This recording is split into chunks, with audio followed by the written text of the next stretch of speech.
उत्तर प्रदेश के एक छोटे से कस्बे बक्सरगंज में एक सरकारी इंटर कॉलेज था। ये कॉलेज दिन में लड़कियों से चहकता था, लेकिन शाम ढलते ही वीरान और सन्नाटे में डूब जाता था। उस कॉलेज को साफ करने रोज रात को एक औरत आया करती थी। वो औरत ज्यादा लोगों को पसंद तो नहीं आती थी, लेकिन काम चल रहा था। उसका नाम था सीमा। रात को सफाई करते हुए सीमा गाना गा रही थी।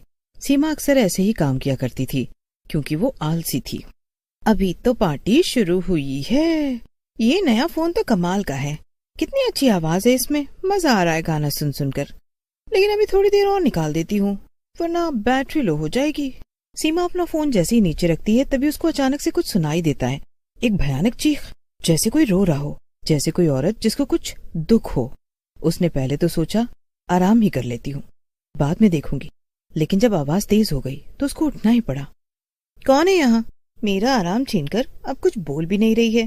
ये जाने कौन है? सीमा को लगा जैसे कोई लड़की कॉलेज में है और वो रो रही है। वो रोने की आवाज दरवाजे की तरफ से आ रही थी। सीमा उस दरवाजे की तरफ चलने लगी। कौन है बताओ, मैं क्या तुम्हारी कोई मदद कर सकती हूँ? हम बात भी तो कर सकते हैं ना। क्यों, आओगी बाहर? अब नहीं आओगी तो चलो मैं ही आ जाती हूँ। सीमा जैसे जैसे आगे बढ़ रही थी, आवाज तेज होती जा रही थी। अचानक ही रोने की आवाज हंसने में बदलने लगी और सीमा डरने लगी। ये क्या चल रहा है? एक काम करती हूँ, भाग जाती हूँ यहाँ से। मुझे क्या मतलब, पता नहीं कौन पागल है, कभी हंस रही है तो कभी रो रही है। यहाँ से तो मेरा निकलना ही सबसे सही रहेगा। सीमा जैसे ही भागने लगती है, वैसे ही उसको पीछे से किसी ने खींचा। सीमा डर के मारे चिल्लाने लगी। उसको लगा जैसे किसी ने भारी हाथों से उसको जकड़ लिया। छोड़ो, मुझे छोड़ो, जाने दो। कौन है तू? मुझे जाने दो। सीमा ने पीछे मुड़ के देखा तो एक प्यून की ड्रेस पहने वो बहुत घबरा गई। हाय दैया, ये तो चुड़ैल है। छोड़ दे मुझे, छोड़ दे। ये मैं कहाँ फंस गई? भाग के दिखा, अब तेरी जान ले लूंगी मैं। मुझसे बचकर अब कहीं नहीं जा सकती है तू। सीमा ने बहुत कोशिश की भागने की, लेकिन हर बार वो चुड़ैल उसके सामने आकर खड़ी हो जाती। अगले दिन सीमा कॉलेज नहीं आई तो रेखा और रीना, जो वहाँ टीचर्स थी, बातें करने लगी। ये सीमा बिना बस गाने सुनवा लो उससे, कामचोर कहेंगी, यही सो रही होगी छुप के। हाँ, एक काम करने को बोल तो मुंह बनाती है और उसी काम के तो पैसे लेती है। हाँ देखिए ना, आज फिर नहीं आई, कभी भी छुट्टी कर लेती है। आएगी भी तो या तो उसका नया फोन या सो ही जाती है। उफ, देख के लग रहा है रात को भी सफाई नहीं की है उसने। अब रात की सफाई करेगी या दिन की, ये तो वही जाने। लेकिन कॉलेज के प्रिंसिपल श्रीमान श्रीवास्तव उनके बीच हो रही बातों को सुन लेते हैं और वो बहुत परेशान हो जाते हैं। वैसे भी वो कुछ महीनों से परेशान थे। आए दिन स्टाफ के लोग रिपोर्ट कर रहे थे कि रात के समय स्कूल बिल्डिंग से अजीब अजीब आवाजें आती है। ये किसकी नजर लग गई है मेरे कॉलेज को? पहले तो ये सब नहीं होता था। प्रिंसिपल को अब अपने कॉलेज की चिंता सताने लगी थी, तो उन्होंने हाल ही में कॉलेज में एक नया प्यून यानी चपरासी रखा, जिसका नाम था सुरेंद्र यादव। वो 35 साल का था और सादा शरीफ सा इंसान था। देखो सुरेंद्र, तुम्हें नाइट शिफ्ट ही करनी होगी, क्योंकि डे शिफ्ट में हमारे पास लोग हैं।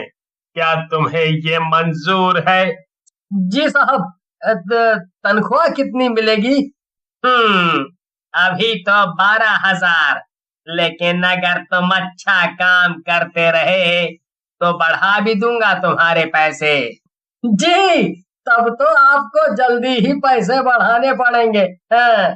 फिर आज रात से ही आ जाना काम पर तुम। लेकिन पहली रात तक सुरेंद्र ने कॉलेज की चाबी ली और गेट खोला तो चारों ओर अजीब सन्नाटा था। उसने हिम्मत जुटाकर अपनी मेज पर चाय रखी और रिकॉर्ड रजिस्टर खोल लिया। उसके बाद कुछ देर तो सब ठीक ही रहा।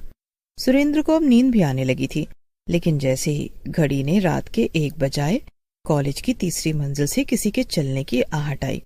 सुरेंद्र ने देखा, अंधेरे में बस एक चुड़ैल दिखी, लहराते बाल, सफेद साड़ी और नंगे पैर। लेकिन चुड़ैल धीरे धीरे गायब हो गई। अगली रात सुरेंद्र थोड़ा सतर्क होकर कॉलेज आया। उसने अपने साथ एक पूजा की माला और हनुमान चालीसा की किताब। रात 2:15 पर वही आवाजें। एक बार फिर से सुनाई दी।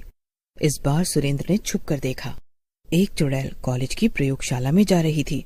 सुरेंद्र ने आराम से अपनी ड्यूटी पूरी की और सुबह होते ही वो प्रिंसिपल के पास गया और जाते ही उसने प्रिंसिपल श्रीवास्तव से कविता के बारे में पूछा। साहब, कल ये बैग मिला, इस पर कविता का नाम लिखा हुआ है। कौन है ये कविता? क्या हुआ साहब, आपका चेहरा क्यों उतर गया? नहीं, कुछ नहीं, याद है मुझे। उसका नाम था कविता शर्मा।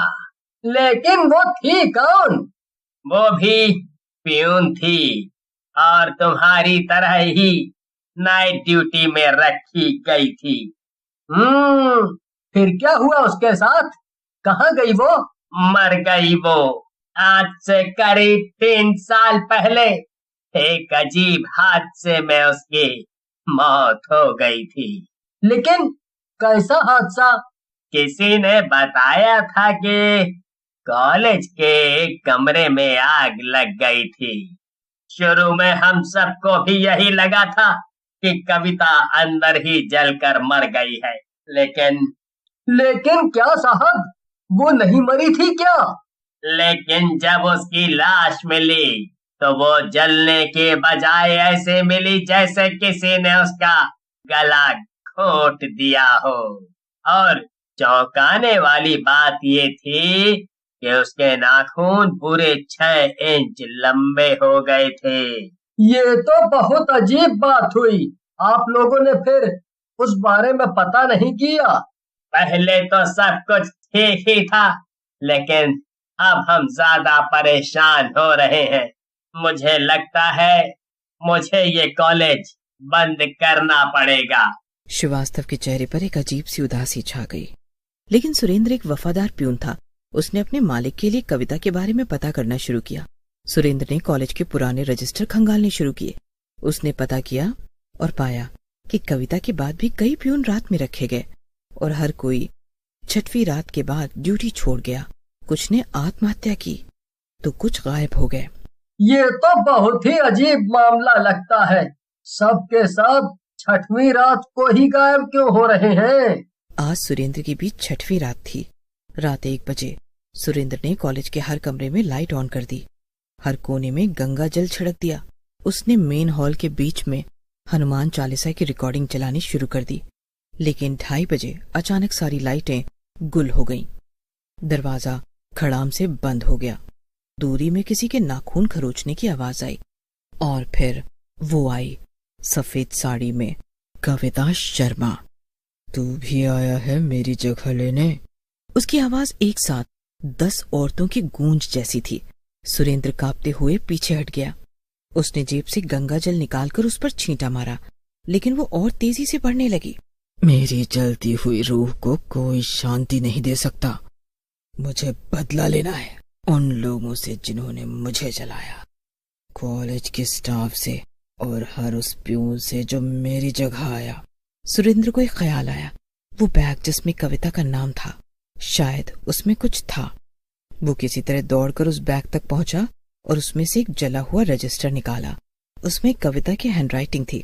मुझे जलाया गया। मैं गर्भवती थी। कॉलेज के चपरासी हरीश ने मुझे जबरन कमरे में बंद कर दिया था। सब जानते थे, लेकिन किसी ने नहीं बचाया। मैं अब सबकी मौत बनकर लौटूंगी। सुरेंद्र अब सब समझ गया था। कविता की आत्मा प्रतिशोध में फंसी थी। रात के 3 बजे कॉलेज की जमीन एक बार फिर जोर से हिली। कविता की आत्मा चीखते हुए हवा में उठ गई। अब तुम भी यहीं रहोगे, हमेशा की नाइट ड्यूटी में। सुरेंद्र ने डर से आंखें बंद कर ली। अगली सुबह कॉलेज के गेट पर खून से सना हुआ रजिस्टर मिला। किसी ने नहीं देखा कि वो कहाँ गया। मैंने कहा था अब कुछ नहीं हो सकता। 2 हफ्ते बाद एक और नया प्यून रखा गया। रात की ड्यूटी। पहले दिन उसने सुरेंद्र का पुराना रजिस्टर खोला। उसमें नई सिहाई से सिर्फ एक लाइन लिखी थी, भाग सको तो भाग लो, वरना कविता अब तुम्हें नहीं छोड़ेगी।